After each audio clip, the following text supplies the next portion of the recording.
Hello everyone, my name is Haris chaos. आज के इस वीडियो में हम स्टार्ट करने वाले हैं कंप्यूटर ग्राफिक्स का fifth unit which is curves and fractals. तो चलिए स्टार्ट करते हैं। तो हम सबसे पहले कर्व्स देखेंगे, उसके बाद will move on to fractals. तो सबसे पहले देख लो इंट्रोडक्शन। कर्व्स ऐसे टूल्स होते हैं जो हमें स्मूथ और कंटिन्यूअस शेप्स या फिर लाइंस बनाने के लिए हम यूज करते हैं, जो आप एक नॉर्मल कोई जियोमेट्रिक शेप्स या फिर लाइन सेगमेंट से नहीं बना सकते। जैसा देखिए, ये लाइन सेगमेंट है, इससे आप कर्व नहीं बना सकते। ये जो भी है लाइन सेगमेंट या फिर कोई भी शेप हो गया, आपको अगर कर्व्स बनाना है, कुछ ऐसा स्मूथ चीजें बनानी है, तो आपको कर्व्स यूज करना पड़ेगा। Now this is a curve. तो ये कर्व्स क्या करते हैं, कॉम्प्लेक्स या कोई ऑर्गेनिक शेप्स है वो बनाने में हमें हेल्प करते हैं कर्व्स। कर्व्स को बनाने के लिए हमें दो कॉन्सेप्ट सीखना पड़ेगा, इंटरपोलेशन और अप्रोक्सीमेशन। तो ये ऐसी दो टेक्निक्स होती हैं जिनके हेल्प से हम स्मूथ कर्व्स बना सकते हैं सैंपल पॉइंट्स के हेल्प से। अब ये सैंपल पॉइंट्स क्या होते हैं, यहां पर देखिए। सबसे पहले हम देखेंगे इंटरपोलेशन। देखिए, ये जो कर्व है, ये कर्व कुछ पॉइंट्स के अंदर से इंटरसेक्ट होते हुए जा रहा है। तो ये जो पॉइंट्स है, इन पॉइंट्स को कहा जाता है सैंपल पॉइंट्स। सैंपल पॉइंट्स या फिर कंट्रोल पॉइंट्स भी कहा जाता है इन्हें। तो इनके हेल्प से हमें समझता है कि कर्व पर कितना वेट देना है आपको उस स्पेसिफिक पॉइंट पे। जैसे यहां से वो कर्व पास हो रहा है, फिर यहां से इनका कुछ एक वेट होता है जिसके हेल्प से आपको समझ में आता है कि कर्व को इतना नीचे आना है, उतना ऊपर जाना है। तो वो हेल्प से आप करते हो चीजें। तो इंटरपोलेशन में क्या होता है, ऐसा कर्व जो सैंपल पॉइंट को इंटरसेक्ट होते हुए पास हो रहा है, उसे वहां पर इंटरपोलेशन होता है।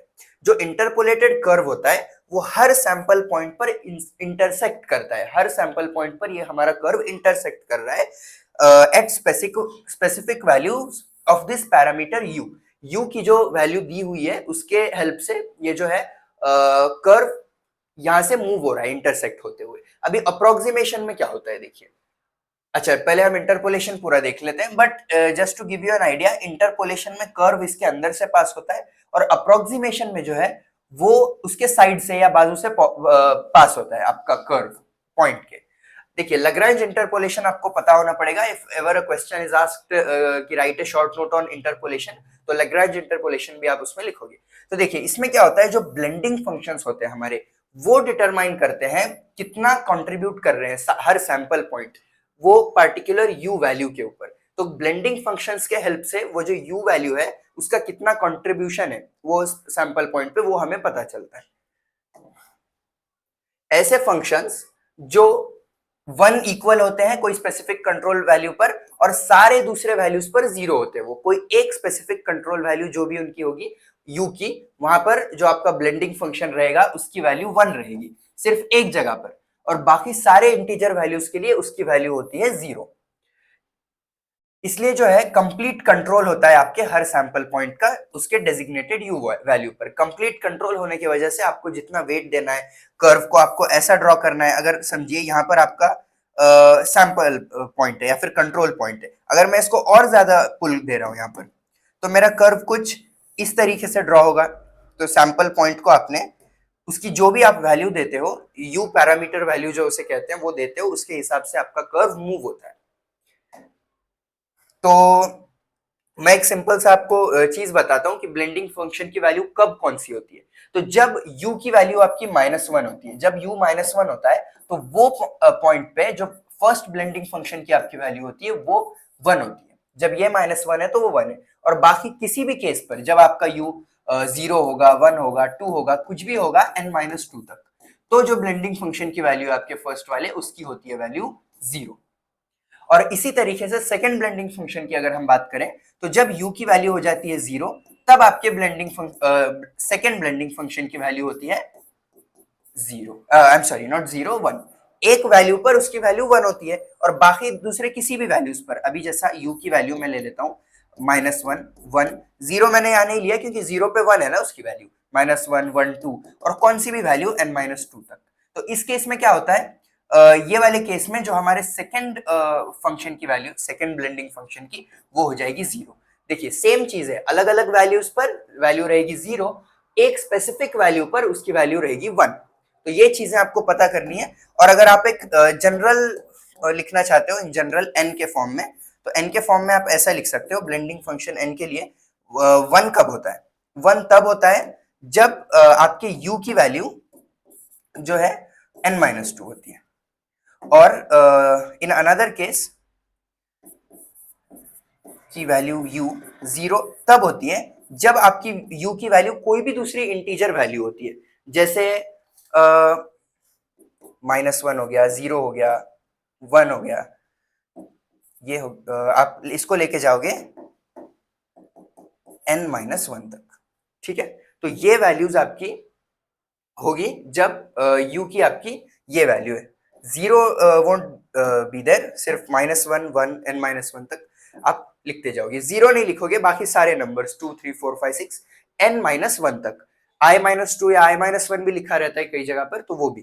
तो ये दो फंक्शंस की जो वैल्यूज है, बेसिक वैल्यूज, ये बस आप याद रखिए। सारा सब कुछ नोट्स में भी है रिवीजन के लिए, आप वहां से भी इनका यूज कर सकते हो। अभी हम फॉर्मूलाज देखते हैं फॉर ब्लेंडिंग फंक्शन। तो देखिए फर्स्ट ब्लेंडिंग फंक्शन का, जैसे मैंने अभी कहा, जब u आपका -1 रहता है, जब u -1 रहता है तो ब्लेंडिंग फंक्शन की वैल्यू आपकी फर्स्ट की 1 रहती है। तो देखिए यहाँ पर u -1 है, तो फिर जो इसकी वैल्यू रहेगी वो 1 रहेगी, which equals 1 at u is equal to -1 and at u is equal to 0 उसकी कुछ भी वैल्यू रहती है। देखिए 0 से लेके n-2 तक कोई भी इंटीजर वैल्यू, जैसा अभी हमने देखा।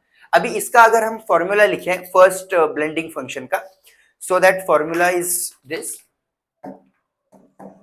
तो फर्स्ट ब्लेंडिंग फंक्शन के लिए तो आप लिखोगे b1 of u is equal to u into u -1 into u -2 and this goes on till u minus n-2 divided by -1 -2 and goes on till 1 minus n।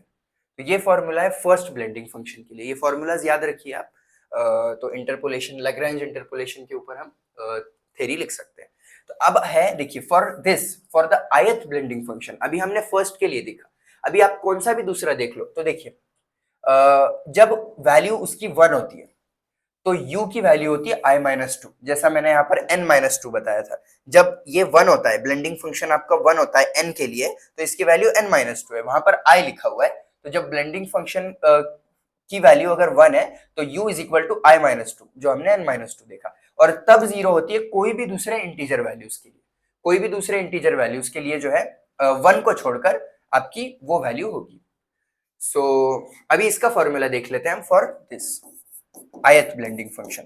तो इसका जो फॉर्मूला है it is quite similar to the first that we saw u plus 1 into u minus 2। वहां पर क्या था, u into u plus 1 था, इसमें उसका उल्टा है क्योंकि आप ith के लिए दे रहे हो।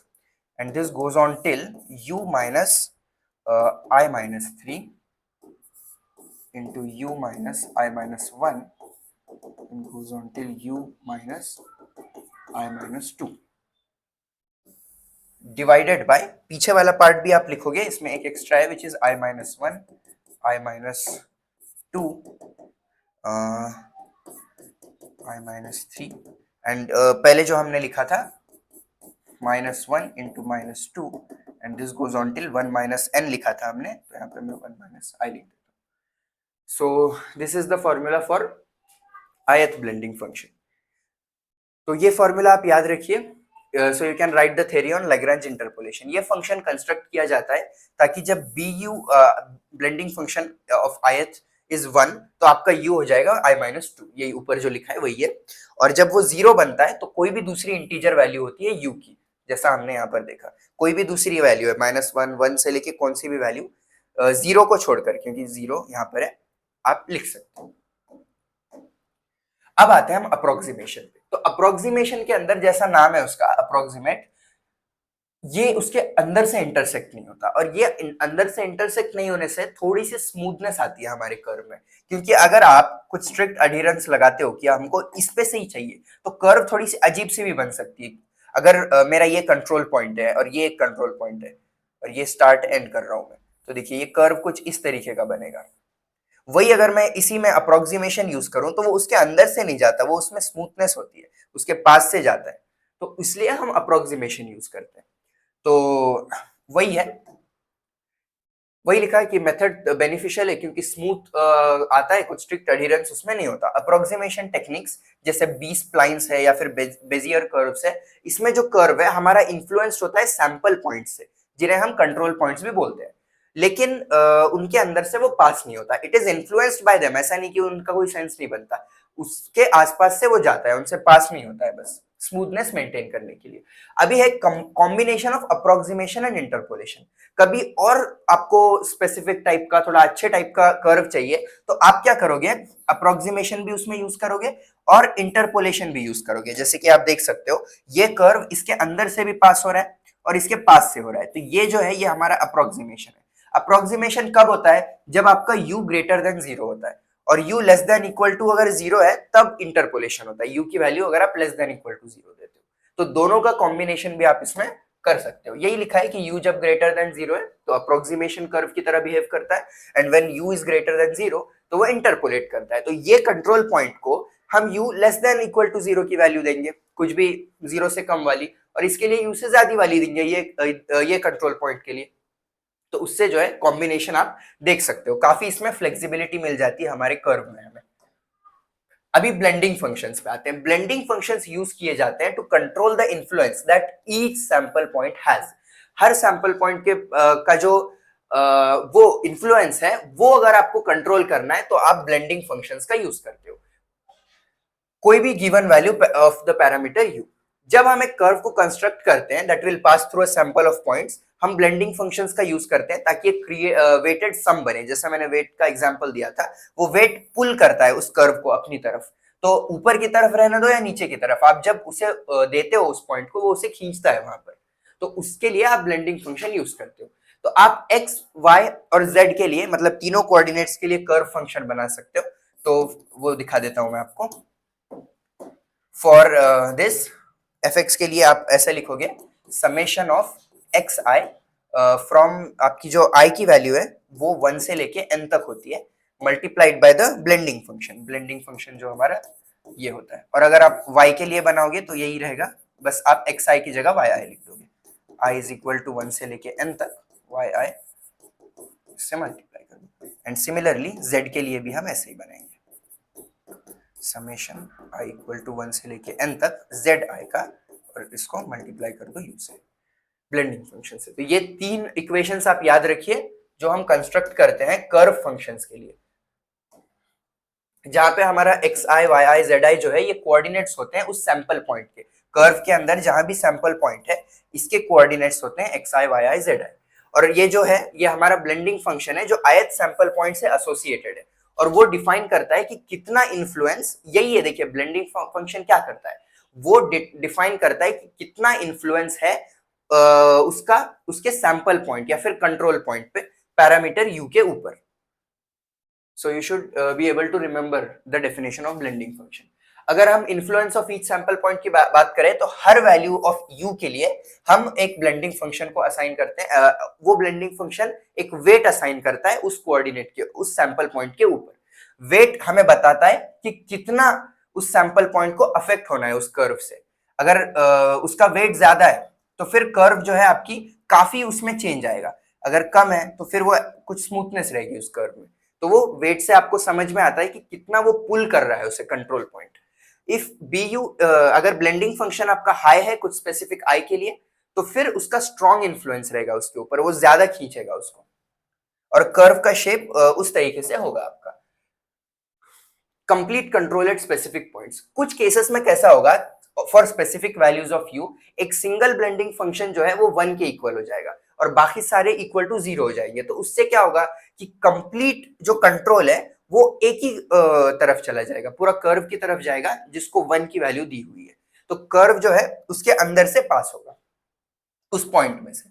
अगर स्मूथ ट्रांजिशन की बात हो, सो जैसा जैसा हमारा u चेंज होता है तो इन्फ्लुएंस जो है वो सैंपल पॉइंट्स का वो भी ग्रेजुअली शिफ्ट हो जाता है। इससे क्या होता है कि स्मूथ ट्रांजिशन मिलता है हमारे एक सैंपल पॉइंट से दूसरे की तरफ। तो काफी इस कर्व में हमें स्मूथनेस देखने को मिलती है ब्लेंडिंग फंक्शंस की वजह से। अब आते हैं हम बी स्प्लाइन कर्व के ऊपर।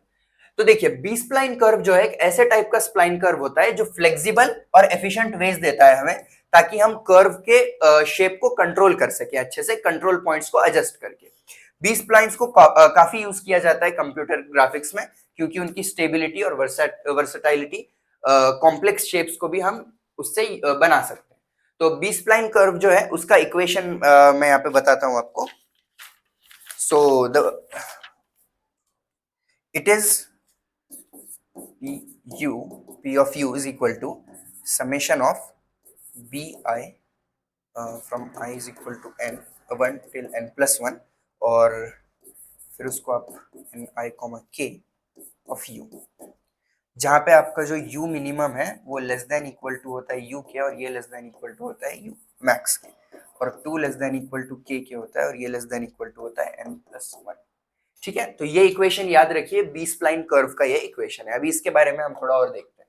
जहाँ पे ये जो है p ऑफ u, ये हमारा पोजीशन वेक्टर होता है अलोंग द कर्व, और जो bi है वो पोजीशन वेक्टर्स होते हैं जिन्हें हम कंट्रोल पॉइंट्स में बोलते हैं of the n plus 1 vertices in the defining polygon. Polygon के अंदर जो वर्टाइसेस है उसके ये पोजीशन वेक्टर से bi, और ni, ku जो है ये normalised B spline basis functions है जो इसमें ऐड हुए हैं अभी ऑफ द ऑर्डर के। हर कंट्रोल पॉइंट के ऊपर आप एक ये वाला फंक्शन जो है असाइन करते हो, बी स्प्लाइन बेसिस फंक्शन। अभी बी स्प्लाइन कर्व के कुछ स्पेसिफिक प्रॉपर्टीज होते हैं जिससे उन्हें वो उसे दूसरे कर्व से अलग बनाता है।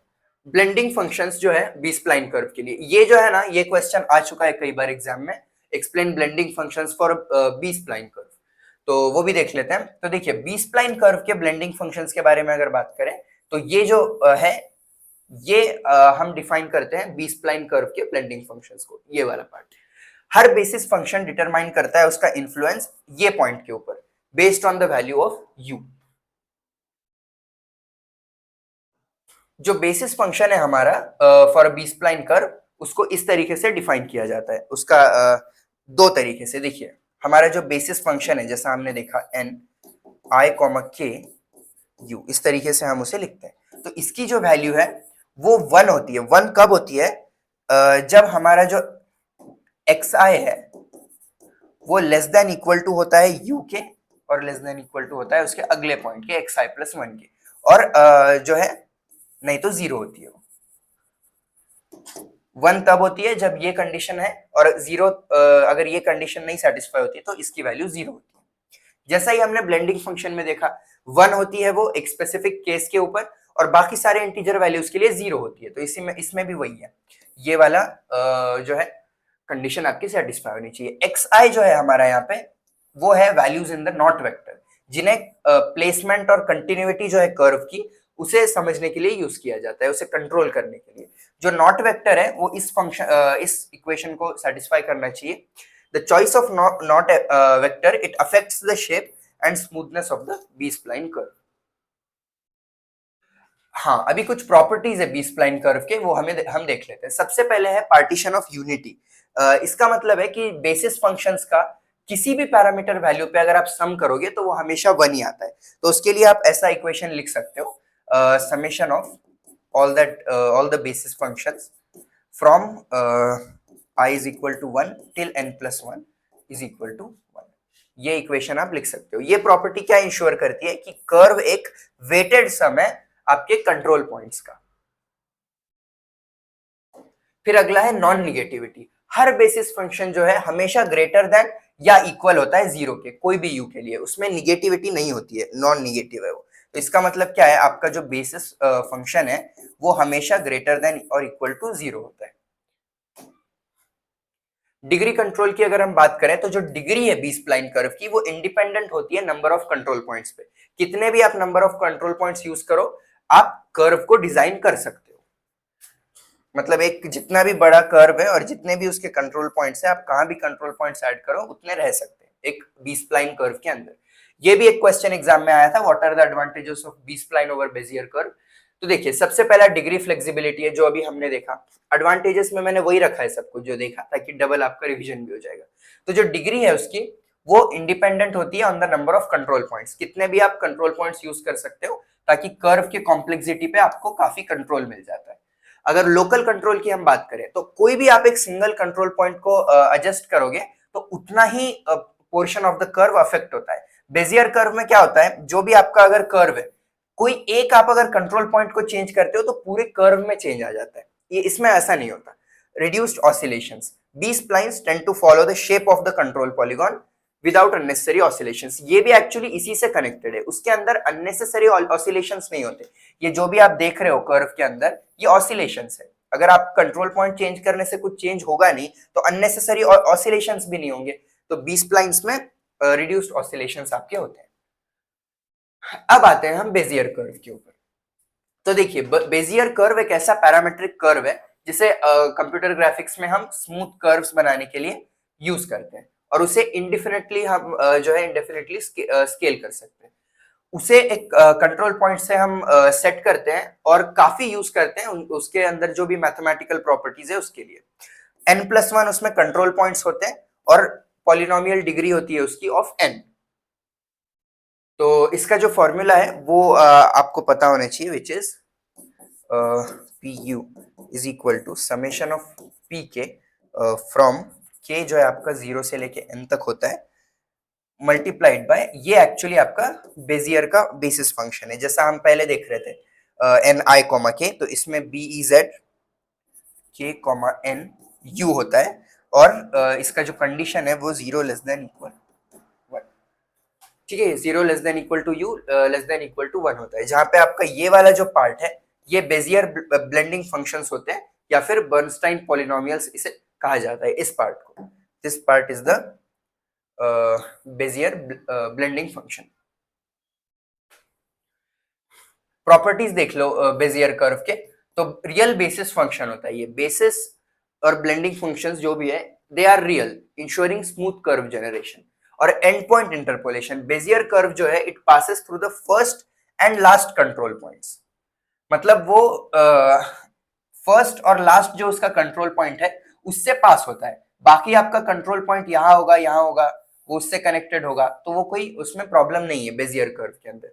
जो डिग्री है, the degree of the Bezier polynomial is 1 less than the number of control points. देखिए फॉर एग्जाम्पल जिसके 4 कंट्रोल पॉइंट्स है तो हमें एक क्यूबिक बेजियर कर्व मिलता है ऑफ डिग्री 3। जैसे ये देख सकते हो आप, ये मैंने कर्व ड्रॉ किया, थोड़ा प्रॉपर वे में करता हूँ, यही एक्चुअली क्यूबिक बेजियर कर्व है।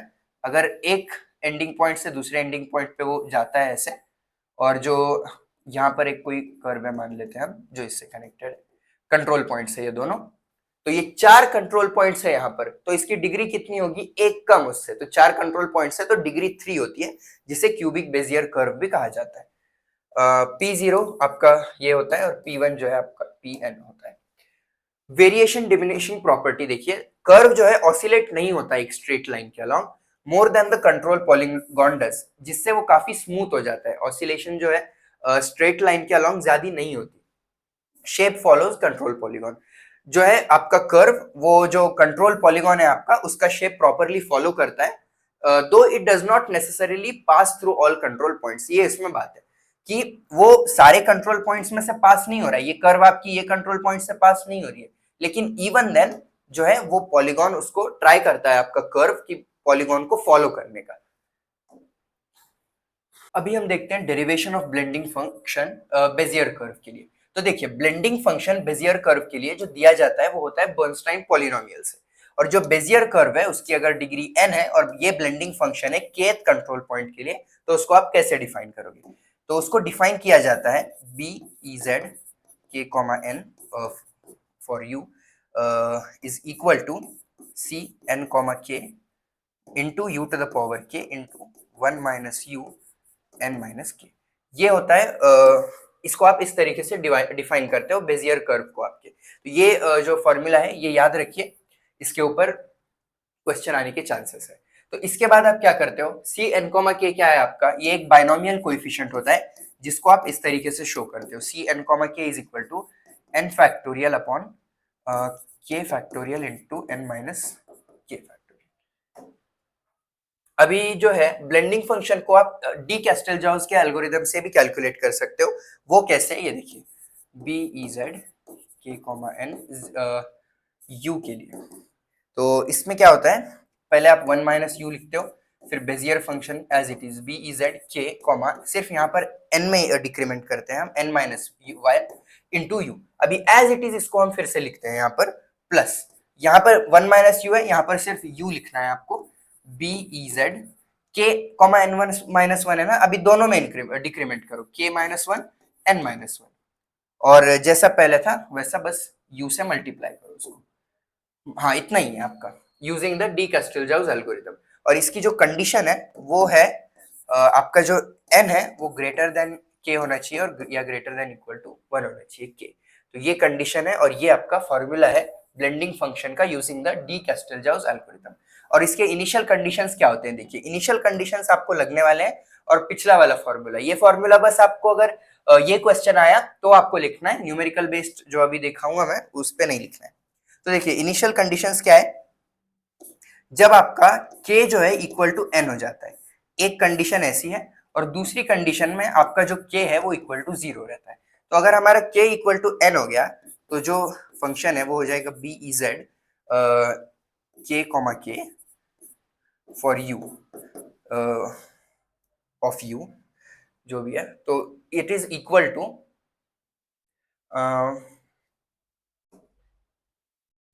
ये फंक्शन के बेसिस पर देखिए जहां जहां पर n है उसको हम k अगर कर देंगे तो सिंपल रहता है, कुछ होता ही नहीं है, ये सिर्फ बस u to the power k इतना ही रहता है इसका आंसर। और अगर आप यहां पर देखो k इज इक्वल टू 0 वाले फॉर्म में, तो यहां पर आप ऐसे लिखोगे B E Z 0, n and it will be equal to 0, n। यहाँ पर इसका u के फंक्शन से अगर आप चेक करोगे so it is 1 minus u to the power k।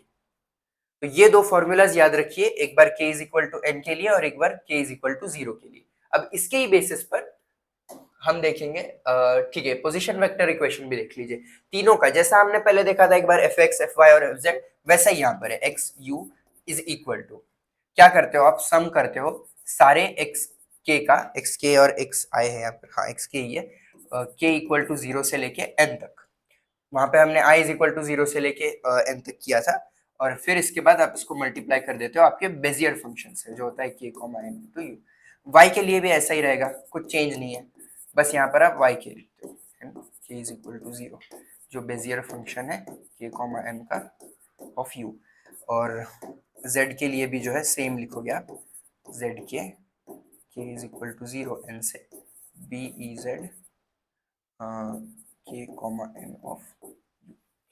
तो ये तीन फंक्शंस है एक ही फंक्शन पे बेस्ड, कौन सा वाला वो फंक्शन है, एक पोजीशन वेक्टर का, जिसको हम ऐसे डिनोट करते हैं p of u is equal to summation of p of k, जहां पे k आपका 0 से लेके n तक होता है और इसको आप मल्टीप्लाई करते हो आपके बेजियर फंक्शन से। ठीक है, इसी को हमने तीन में लिखा था, एक बार x के, एक बार y के, एक बार z के, x y z के लिए। तो देखिए जिसके कंट्रोल पॉइंट्स ये है और इसके ये कोऑर्डिनेट्स है, उसके लिए आप ये इक्वेशन यूज करते हो। तो यहाँ पे x you why you Z you जो है ये कोऑर्डिनेट्स होते हैं कर्व के यू के पैरामीटर्स पर, जहां पर आपका यू जो है 10 से कम या इक्वल होता है और 0 से ज्यादा या इक्वल होता है, और एक्स के वाई के और जेड के जो है ये उस कंट्रोल पॉइंट के कोऑर्डिनेट्स है। और ये वाला जो है ये आपका बेजियर ब्लेंडिंग फंक्शन है जिसका भी kth कंट्रोल पॉइंट का है।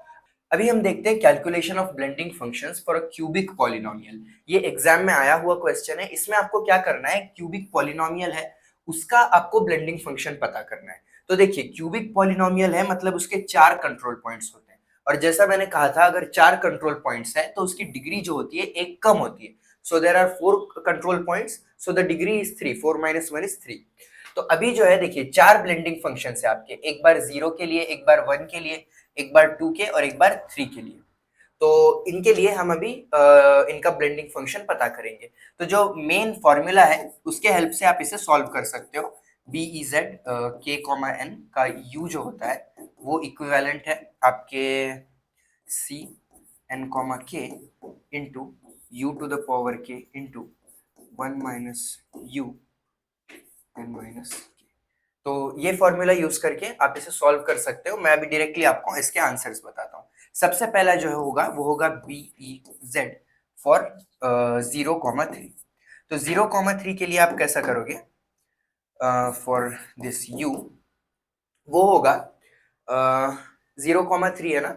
सो if you have a look at the initial condition that we saw, तो उसमें हमने देखा था कि अगर 0 होता है, अगर आपकी k की वैल्यू 0 होती है तो उस केस में आप बस इतना लिखते हो 1 minus u to the power k, n अगर आपका 0 होता है तो वही इसका आंसर आएगा जो रहेगा 1 minus u to the power 3, 1 minus u cube इसका आंसर रहेगा। अभी सेकेंड देखते हैं हम केस, जो है बी ई जेड 1,3, ये भी u के लिए हम देखेंगे। तो दिस इक्वल्स टू, अभी वो 1,3 है, तो 3 माइनस 1 करोगे आप, जैसा यहाँ पर n माइनस के है, सो 3 माइनस 1 वुड बी 2, इसके पावर में 2 आएगा, और ये भी u to the power k है। तो इसको अगर आप कंप्लीटली सॉल्व करते हो तो इसका जो आंसर आता है वो आता है 3u इंटू 1 माइनस u का square. Let me just check if I am right. हाँ, और फिर जो तीसरा है वो है बी ई जेड, इसमें 2,3 रहेगा ऑफ फंक्शन u। तो इसमें भी अभी u to the power k है, तो ये अभी 3u स्क्वायर हो जाता है, और ये बस 1 माइनस u रहेगा। इसी तरीके से अगर हम नेक्स्ट वाला भी अगर फंक्शन देखते हैं, so if I also right the fourth one, तो उसके अंदर देखिए बी ई जेड 3,3 रहेगा। अभी 3,3 जो था k, उसके लिए भी हमने एक देखा था इनिशियल कंडीशन के अंदर, if you have written down, तो उसमें बस आप u to the power k लिखते हो, तो इसका जो आंसर है वो आ जाएगा u cube, because k is 3।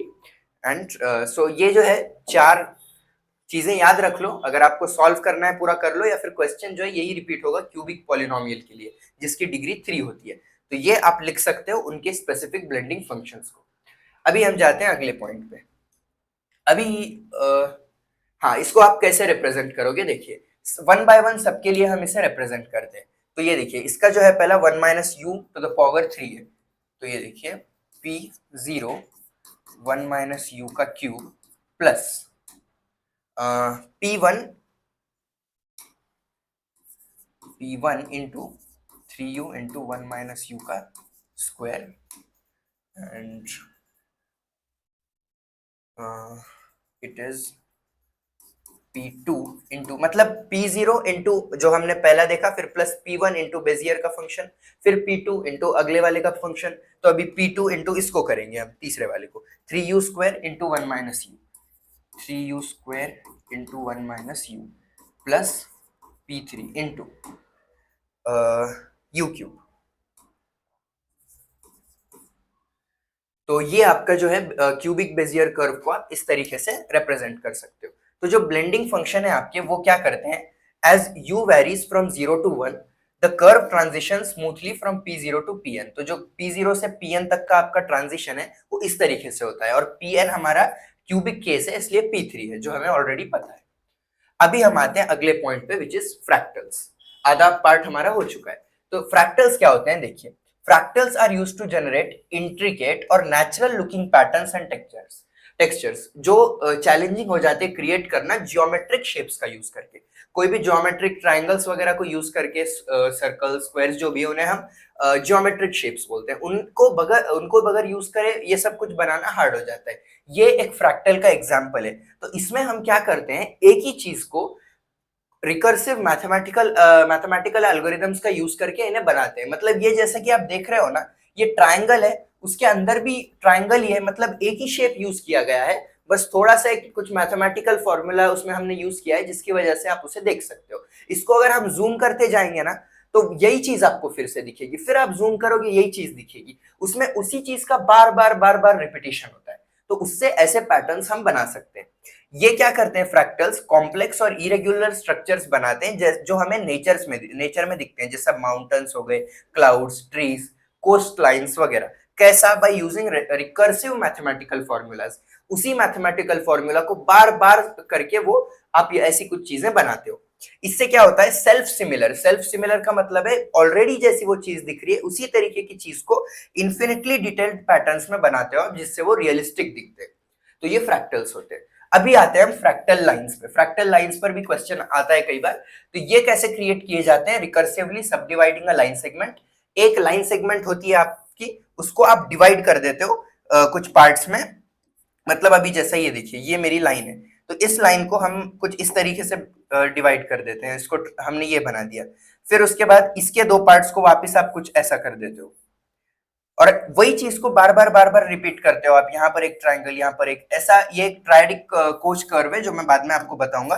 But fractal lines का बेसिकली यही कॉन्सेप्ट है। तो इसमें एक ही लाइन सेगमेंट को आप कई बार डिवाइड करते हो और रैंडमनेस करते हो, ताकि रफ नेचुरल लुकिंग कर्व्स आप बना सको। फ्रैक्टल नेचर जो है इन लाइंस का, उससे क्या होता है, नेचुरल फिनोमिना की जो भी चीजें आप बना सकते हो, coast line, mountain ranges, rivers वगैरह। Steps to generate a fractal line are as follows. ये स्टेप्स है कुछ जिनके हेल्प से हम फ्रैक्टल लाइंस बना सकते हैं। सबसे पहले हम एक स्ट्रेट लाइन सेगमेंट से शुरू करते हैं जिसके दो कोऑर्डिनेट्स होते हैं, x1 y1 z1 starting point के, और x2 y2 z2 ending points के। फिर क्या करते हैं, हम उसका मिड पॉइंट निकालते हैं यूजिंग द फॉर्मूला। तो मिड पॉइंट का जो हमारा फॉर्मूला होता है that is mid point is equal to, जो भी आपके कोऑर्डिनेट्स हैं उनको आप 2 से डिवाइड कर देते हो, इस तरीके से x1 plus x2 upon 2, y1 plus y2 upon 2, z1 plus z2 upon 2। तो इसके हेल्प से जो है हम मिड पॉइंट हमारा जो है फाइंड करते हैं इस फॉर्मूला से। उसके बाद हम एक ऑफसेट ऐड करते हैं फ्रैक्टल लाइन को उसका कैरेक्टरिक रफ अपीयरेंस देने के लिए। तो रैंडम ऑफसेट ऐड किया जाता है, जैसे कि आप ये लाइन को देख रहे हो, ये ऑफसेट है। इससे क्या होता है, वो लाइन से थोड़ी सी दूर शिफ्ट हो जाती है। सेंटर का जो पॉइंट है ये लाइन, उसे हम ऑफसेट बोलते हैं। तो ऑफसेट को हम कैसे कैलकुलेट करते हैं, देखिए मिड पॉइंट का सेम फॉर्मूला लिखते हो आप, बस उसमें dx dy को है जो है रिस्पेक्टिवली ऐड करते हो। जैसा ये देखिए, x1 plus x2 upon 2 plus dx, y1 plus y2 upon 2 plus dy, z1 plus z2 upon 2 plus dz। इस तरीके से जो है आप ऑफसेट कैलकुलेट करते हो, जहां पे आपका dx dy क्या होता है, देखिए dx जो होता है वो भी l into W into Gauss होता है आपका, dy भी वही होता है l into W into Gauss. बस वो केस में x की और y की जो भी चीज होगी, मतलब लेंथ अलग हो सकती है y के लिए x के लिए, तो इनकी अलग अलग वैल्यूज आती हैं। तो l into W into Gauss. तो देखिए ऑफसेट आप इस तरीके से कैलकुलेट करते हो, ये ऑफसेट का फॉर्मूला है। तो ऑफसेट को कैलकुलेट करने के लिए dx dy dz की जो आपको वैल्यू लगेगी वो इस तरीके से आप निकालते हो। तो देखिए यहाँ पर जो L है वो रिप्रेजेंट करती है सेगमेंट के लेंथ को, और जो W है वो वेटिंग फैक्टर को, जिसके वजह से हमारे कर्व का रफनेस पता चलता है, कितना उसके ऊपर वेट आ रहा है कर्व के ऊपर, जैसा हमने वेट की पहले बात की थी। और गॉस एक रैंडम गॉसियन वेरिएबल होता है जो वैल्यूज रिटर्न करता है -1 और 1 के बीच में, जिसका मीन होता है 0 का। रैंडमनेस से क्या होता है, हमें यह पता चलता है कि मिड पॉइंट हमारा स्ट्रेट लाइन के ऊपर जो है एग्जैक्टली वो स्ट्रेट लाइन पे लाई नहीं करता है, तो एक इरेगुलर शेप हम बना सकते हैं, उससे हमें ऑफसेट के हेल्प से पता चलता है वो। इसके देखिए पॉइंट्स क्या है, सबसे पहला है डिवाइड एंड रिकर। इसमें हम क्या करते हैं, हमारा मिड पॉइंट को हम मूव कर देते हैं, तो उससे जो ओरिजिनल लाइन सेगमेंट होती है वो 2 स्मॉलर सेगमेंट्स के अंदर डिवाइड कर दी जाती है। ये हर नए सेगमेंट के लिए आप करते हो, मतलब एक लाइन सेगमेंट को 2 में डिवाइड करते हो, फिर न्यू लाइन सेगमेंट को फिर से डिवाइड करते हो, फिर उसका न्यू पॉइंट करते हो और फिर डिवाइड करते हो, मतलब वही डिवाइड एंड रिकर वाला आप काम करते हो। और इसकी स्टॉपिंग कंडीशन क्या होती है, कब आप स्टॉप कर देते हो ये काम करना, आप जब तक करते हो जब तक ये काफी स्मॉल नहीं हो जाता। जैसे कि आप ये फर्स्ट डायग्राम अगर देख सकते हो, तो इसके अंदर भी फ्रैक्टल्स का यूज किया गया है, बार बार वही सेम चीज रिपीट की जा रही है। और कब स्टॉप हो रही है वो, जब तक ये जो चीजें हैं अंदर की वो बहुत स्मॉल नहीं हो जा रही, तो जब तक आप उसे करते जाते हो।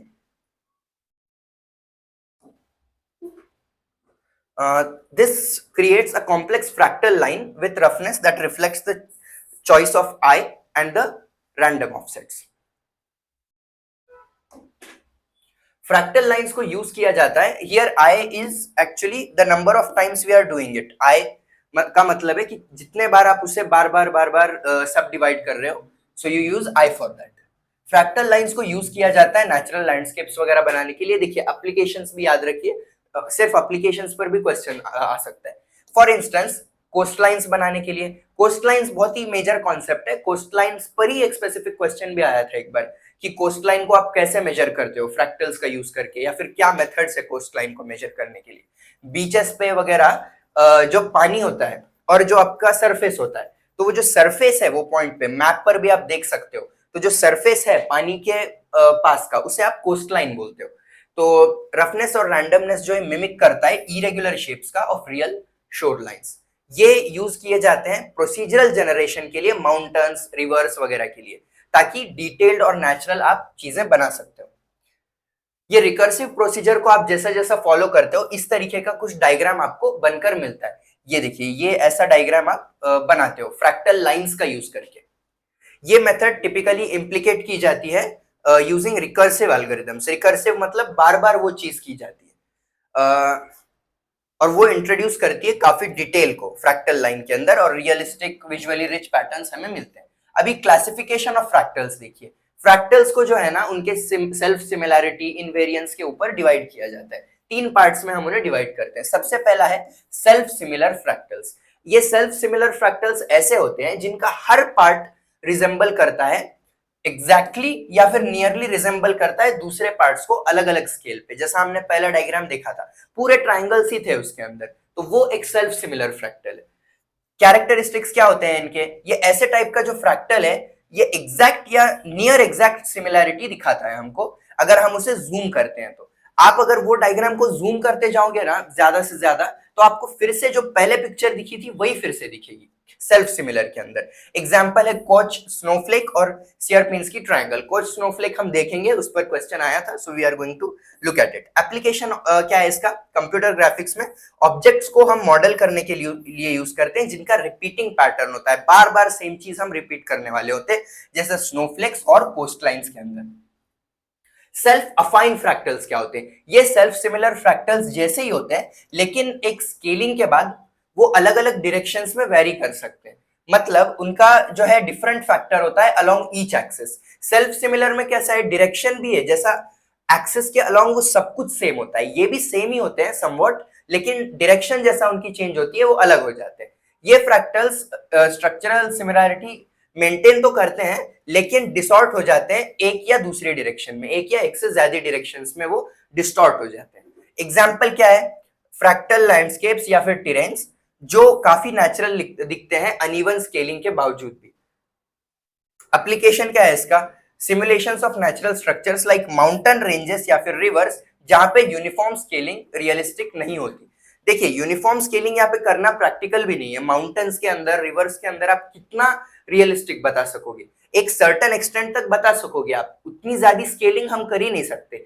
कोस्ट लाइन्स के भी अंदर आपको अगर कोई कोस्ट लाइन की लेंथ बतानी है या प्रॉपर कोस्ट लाइन को बताना है, तो आप एग्जैक्ट नहीं बता सकते कि वो इतना ये है, इतना ऐसा है, ऐसा ऐसा है। एक अपेरेंट चीज हम बताते हैं, तो वो अपेरेंट चीज ये आप सेल्फ अफाइन फ्रैक्टल्स में करते हो। सेल्फ सिमिलर में हम वैसा करते नहीं। सेल्फ सिमिलर से तो हम वैसा भी कोस्ट लाइन्स को बताते भी नहीं, वो सिंपल डायग्राम्स के लिए हम बनाते हैं। Invariant fractals. इनवेरिएंट फ्रैक्टल्स ऐसे होते हैं जो अनचेंज्ड रहते हैं सर्टेन ट्रांसफॉर्मेशंस के बाद भी। जैसा आप उन पे रोटेशन, ट्रांसलेशन, स्केलिंग लगा दो तो भी वो चेंज नहीं होते हैं। कैरेक्टरिस्टिक्स क्या है? ओवरऑल स्ट्रक्चर उनका मेंटेन करते हैं आप स्पेसिफिक ट्रांसफॉर्मेशन लगाने के बावजूद भी। मैंडलब्रॉट सेट इसका एक एग्जांपल है। ये काफी यूजफुल तब होते हैं जब आपको स्टेबल फ्रैक्टल पैटर्न्स बनाने और डिजाइन्स बनाने। सिमेट्री बेस्ड आर्ट और पैटर्न्स में हम इनवेरिएंट फ्रैक्टल्स का यूज करते हैं। फ्रैक्टल स्नोफ्लेक और कोच स्नोफ्लेक, इस पर एक बार क्वेश्चन आया था, इसको हम एक बार अच्छे से देख लेते हैं। बहुत सिंपल टॉपिक है।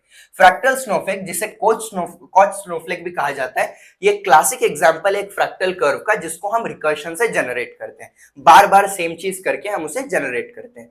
इसको कैसे क्रिएट करते हैं? हम एक इक्विलैटरल ट्राइंगल से स्टार्ट करते हैं और फिर हर साइड को डिवाइड करते हैं और वहां पर एक इक्विलैटरल ट्राइंगल बनाते हैं और उस इक्विलैटरल ट्राइंगल पर फिर से एक इक्विलैटरल ट्राइंगल बनाते हैं, तो लास्ट में हमें एक स्नोफ्लेक जैसी शेप बनती है। तो देखिए कैसा है इसका काम। स्टेप 1 क्या है हमारी? हम एक इक्विलैटरल ट्राइंगल बना देते हैं। इक्विलैटरल का मतलब क्या है? तीनों साइड सेम है और it's best if the length of the sides is divisible by 3। अगर ये जो लेंथ है इसको आप डिवाइड कर सकते हो 3 से तो बहुत अच्छा है, क्योंकि हम इसको 3 पार्ट्स में डिवाइड करते हैं और फिर वो 3 पार्ट्स में डिवाइड करने के बाद जैसा आप यहां देख सकते हो 1 और यहां पर 2, तो ये 3 पार्ट्स में डिवाइड हो गया। अब यहाँ पे आप दूसरा ट्राइंगल बनाते हो, फिर उसको 3 पार्ट्स में डिवाइड करते हो और वहां फिर एक ट्राइंगल बनाते हो। ऐसा पूरी जगह हम करते हैं। तो पहली स्टेप तो यही है कि आप एक सिंपल सा इक्विलैटरल ट्राइंगल बनाओगे। देखिए अभी नेक्स्ट स्टेप क्या है? हर साइड को डिवाइड करो 3 इक्वल पार्ट्स में, इसलिए ये जरूरी है कि वो डिविजिबल बाय 3 होना चाहिए। तो ये 3 पार्ट्स में हमने सबको डिवाइड कर दिया। अभी अगला क्या काम है? मिडल पार्ट में एक इक्विलैटरल ट्राइंगल बनाना है। जो 3 पार्ट्स में आपने डिवाइड किया वहां एक एक एक ट्राइंगल बनाओगे आप तीनों जगह पर। और जो है मिडल थर्ड की जो लेंथ है, ये वाली जो लेंथ है ना, इसको आप मेजर करोगे ये क्या लेंथ है, ताकि आपको उनकी भी लेंथ पता चल जाएगी, क्योंकि ये इक्विलैटरल ट्रायंगल है ना। If you know one of the lengths you will be able to find all of the lengths. उसके बाद का जो काम है वो क्या है, divide each outer side into thirds. बाहर के पार्ट को भी आप तीन पार्ट्स में डिवाइड करोगे, 1 2 3। इससे क्या पता चलता है आपको कि जब आप इसको तीन में डिवाइड करते हो ना, थोड़ा सा ये वाला पार्ट ये वाले पार्ट में भी आ रहा है, देखिए ये लाइन और ये लाइन में भी आ रहे हैं।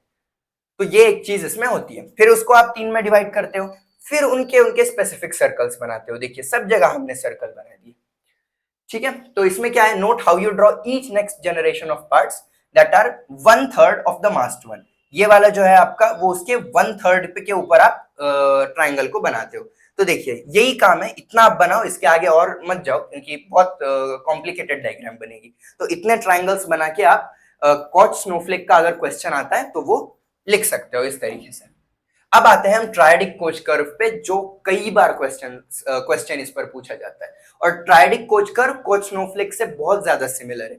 देखिए इसमें भी हम सेम प्रोसेस करते हैं। ये भी एक वेल नोन फ्रैक्टल है जिसको किया जाता है एक रिकर्सिव प्रोसेस से, जहां पे हर इटरेशन क्या करता है, कर्व पे कॉम्प्लेक्सिटी ऐड करता जाता है। सबसे पहले आप एक लाइन सेगमेंट से स्टार्ट करते हो, एक सिंपल आप लाइन लेते हो और फिर क्या करते हो, ये आपका बेस है ट्रायडिक कोच कर्व के लिए, लाइन सेगमेंट। फिर उसके बाद क्या करते हो, आप उस लाइन सेगमेंट को चार इक्वल सेगमेंट्स में डिवाइड करते हो। ये चार इक्वल पार्ट्स मतलब चार पार्ट्स में नहीं डिवाइड करते हैं, हम तीन पार्ट्स में ही डिवाइड करते हैं। चार इक्वल सेगमेंट का मतलब है कि यहाँ पर 1, या 2, ये 3 और ये 4। तो ये देखिए 1 2 3 पार्ट्स ही है। और ये क्या बोल रहा है कि एक पार्ट की length should be 1/3 of the original length. तो इसकी अगर कंप्लीट लेंथ L है, तो ये वाला जो पार्ट है इसकी क्या लेंथ होगी आपकी, L/3। This scaling factor is important for the next step in the recursion. तो ये जब आपका काम हो जाता है ना, फिर उसके बाद आप क्या करते हो, देखिए आप इक्विलैटरल ट्राइंगल बनाते हो on the middle two segments. देखिए ये आपकी लाइन थी, यहां एक पॉइंट बना दिया हमने 1 2 3 4।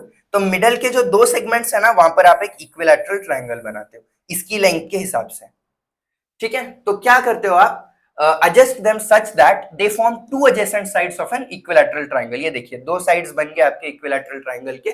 the peak of this triangle points outwards from the original line। देखिए ये ओरिजिनल लाइन है, उससे आउटवर्ड्स इसका जो है ट्राइंगल का पीक पॉइंट कर रहा है, क्रिएटिंग द जैग्ड और विगली फीचर। ये एक जैग्ड फीचर आपका बन रहा है ये लाइन के अंदर। इसके बाद की अगली स्टेप क्या होती है आपकी, remove the middle segment after forming the equilateral triangle। remove the middle two segments of the line, leaving only the two outer segments and the newly formed sides of the triangle। इसका मतलब क्या है, बीच वाला जो ये part है आप इसको रिमूव कर दोगे, ये वाला। तो ये इस तरीके से आपका डायग्राम बन जाता है। फिर आप क्या करते हो, यहां पर भी सेम चीज करते हो, इसको चार में डिवाइड करते हो, 1 1 2 3 4। फिर वहां पर भी सेम प्रोसेस, यहाँ एक ट्राइंगल आपने बना दिया इक्वल लेंथ का। फिर यहाँ भी आप सेम प्रोसेस करोगे इस तरीके से, यहाँ एक ट्राइंगल आप बनाते हो फिर इसको इरेज करते हो। तो इसी तरीके से आप ये करते जाते हो और एक आपका ट्रायडिक कोच कर्व बन जाता है। रिपीट द प्रोसेस, ये प्रोसेस आप बार बार करते जाते हो। Apply the same process recursively to each of the 4 new line segments formed in the previous step. जो न्यू लाइन सेगमेंट बनती है उसके ऊपर आप फिर से वो काम शुरू कर देते हो। ये स्टेप इंक्रीज कर देती है the number of विगल्स in the curve with each generation. Her generation में विगल्स आपके बढ़ते जाते हैं, जैसा हमारे इतने विगल्स बढ़ गए, ये जो आप पार्ट बाहर निकाल रहे हो इसके, that is known as a wiggle. फिर ये सेम चीज आप रिपीट करते जाओगे और कुछ इस तरीके का आपका डायग्राम दिखेगा। देखिए n इज इक्वल टू 1। ये प्रोसेस में हमने क्या किया, बस इतनी हमारी लाइन थी, वो लाइन के अंदर दो यहाँ पे पॉइंट्स थे, यहाँ पे हमने ट्राइंगल बनाया और ट्राइंगल बनाने के बाद ये वाला जो पार्ट था उसे कट कर दिया। तो ये डायग्राम जो है हमारी फॉर्म हुई। इसके बाद की स्टेप क्या है, जो इतना पार्ट है, ये लाइन है आपकी, ये लाइन को आप चार में डिवाइड कर रहे हो, 1 2 3 4। फिर यहाँ एक ट्राइंगल बना रहे हो ये लाइन सेगमेंट के ऊपर, और फिर उसके बाद ये वाला जो पार्ट है इसे कट कर दे रहे हो, वो वाले पार्ट को आप जो है कुछ इस तरीके से कट कर देते हो। तो यहाँ पर एक पार्ट आ जाता है जैसे कि आप यहाँ देख सक रहे हो। फिर उसके बाद फिर से स्टेप लगा रहे हो आप, n इज इक्वल टू 3, ये डायग्राम बन गया। फिर इसके बाद और किया जा सकता है, फिर और आगे जाएगा वो कोच ट्रायडिक कोच कर्व आपका। तो इस तरीके से ट्रायडिक कर्व को आप एक्सप्लेन कर सकते हो, हर पेपर में पूछा जाता है ट्रायडिक कोच कर्व के ऊपर क्वेश्चन। अभी हम जाते हैं की points about the coach curve. की पॉइंट्स क्या है, हर इटरेशन से जो लेंथ है वो इंक्रीज होती जाती है 4/3 के फैक्टर से आपके सेगमेंट की। ये क्यों होता है, क्योंकि हर स्टेप पे 4 छोटे लाइन सेगमेंट्स हम ऐड करते जाते हैं। एक बीच का सेगमेंट हम वहां से डिलीट करते हैं तो वहां पे 4 ऐड कर देते हैं, 4 छोटे लाइन सेगमेंट्स ऐड करते हैं। तो ये स्टेप है। फिर है इन्फिनिट लेंथ। आप जैसा जैसा बढ़ाते जाओगे फ्रैक्टल्स की, फ्रैक्टल्स अगर आप बढ़ाते जाओगे मतलब आप कभी रुक ही नहीं रहे हो, तो इन्फिनिट लेंथ होती जाएगी उसकी, वो बड़ा होता जाएगा, वो आपका जो भी डायग्राम है कोच कर्व है वो बड़ा होता जाएगा। ये क्यों होता है, क्योंकि recursive nature of the curve. Recursive nature मतलब बार बार वही चीज आप इटरेट कर रहे हो या फिर रिकर्सिव नेचर उसका बना रहे हो। अगला क्या पॉइंट है, does not fill an area. वो एक एरिया, कोई एरिया को फिल नहीं करता। दूसरे कुछ ऐसे फ्रैक्टल्स हैं जो होते हैं हिल्बर्ट कर्व, जो भी हम आगे देखेंगे, उसके जैसा ये एरिया को फिल नहीं करता। ये एक वन डिमेंशनल कर्व जैसा रहता है, तो इसकी कॉम्प्लेक्सिटी बढ़ती जाती है और ये लेंथ इसकी इंफिनिट हो जाती है। की पॉइंट्स अबाउट द कोच, ये सेल्फ सिमिलैरिटी। कोच कर्व जो है सेल्फ सिमिलर होता है, मतलब पूरा कर्व अपने से सिमिलर होता है। ट्राइंगल ही आप हर जगह जैसे कि देख सकते हो। अगर आप जूम करते हो कोई भी पार्ट पे तो आपको वही चीज दिखेगी जो एकदम स्टार्टिंग में आपने देखी होगी। अगर आपको फ्रैक्टल डिमेंशंस निकालने हैं कोच कर्व के, तो आप एक फॉर्मूला यूज करते हो and that formula is 4 is equal to 3 to the power d. तो इससे अगर आपको डी के लिए निकालना है तो डी जो आपका हो जाता है that is log 4 by log 3 which is somewhat equal to 1.2618। तो फ्रैक्टल डिमेंशन जो है ना आपका वो 1.2618 होता है। फ्रैक्टल डिमेंशन भी पेपर में पूछा जाता है, ट्राइडिक कोच का फ्रैक्टल डिमेंशन बताओ, तो वो आपको पता होना चाहिए। फ्रैक्टल डिमेंशन जो है आपका कोच कर्व का दैट इज 1.2618। जो ज्यादा है उसके टोपोलॉजिकल डिमेंशन से, जो आपका टोपोलॉजिकल डिमेंशन 1 होता है, तो उससे ये फ्रैक्टल है, आप ये बता सकते हो फ्रैक्टल डिमेंशन उसका। अब आते हैं हम हिल्बर्ट कर्व के ऊपर। हिल्बर्ट कर्व पर भी क्वेश्चंस आ चुके हैं। हिल्बर्ट कर्व में क्या होता है, ये एक ऐसा कंटिन्यूअस फ्रैक्टल होता है जो एक 2D स्क्वायर को फिल करता है विदाउट इंटरसेक्टिंग इटसेल्फ।